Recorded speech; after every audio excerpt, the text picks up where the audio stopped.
Talking about common stock valuation, and one of the key factors in finding intrinsic value for stocks or anything really is coming up with a measure of what we call required return, our minimum acceptable return on investment.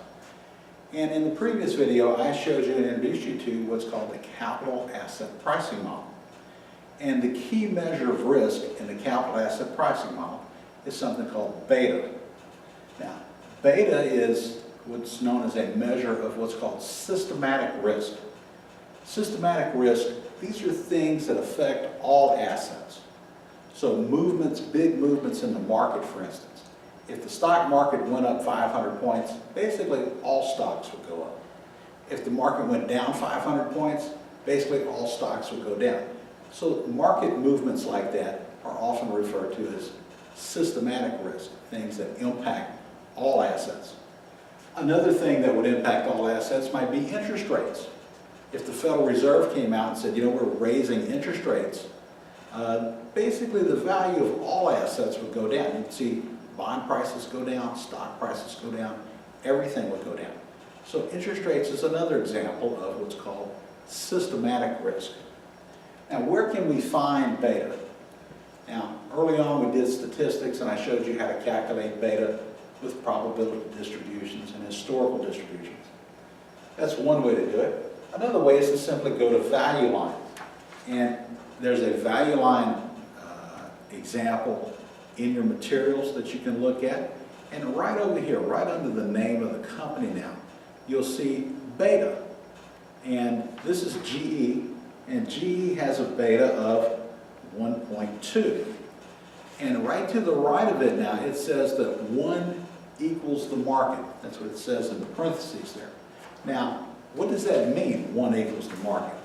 Well, basically, it's saying that 1, by the way, which is a decimal equivalent of 100%, when they say 1 equals the market, they're saying that if you buy that a stock or an asset, any asset, with a beta of 1, you're taking on 100% of the risk of the market. So if you think about volatility as being, the market's movements up and down, your asset has the same level of volatility. And the logic here is that if you're taking on 100% of the risk of the market, then you should get 100% of the market's return off that asset. So if you buy an asset with a beta of 1 and the market goes up 10%, well, if you're taking on the same risk as the market, what do you expect the return of your security to be? Well, 10%. I'm taking on 100% of the risk of the market. I want 100% of the market's return. That's the logic. If I have a beta, or I have an asset with a beta of 1.2, I'm taking on 120% of the risk of the market. So if the market went up 10%, then what return do I want? Well, I want 120% of this return. Multiply beta times the return of the market. This is what I would expect the return of my asset to give me. So a beta of 1.2, an asset with a beta of 1.2, means I'm taking on 120% of the market's risk.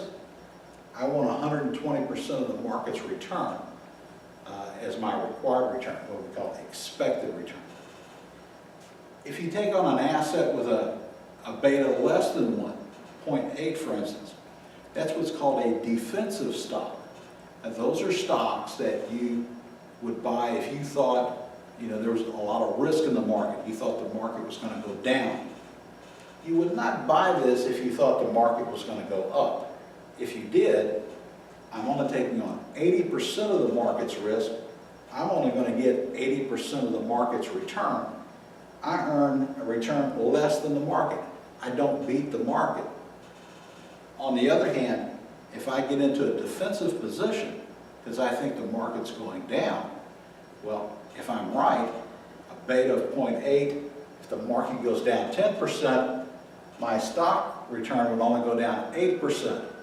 I lose less than the market. How do you beat the market in an up market? You earn more return than the market does. How do you beat the market in a down market? I lose less. And this is beta, and this is a key statistic in the capital asset pricing model. And it's often found in value line.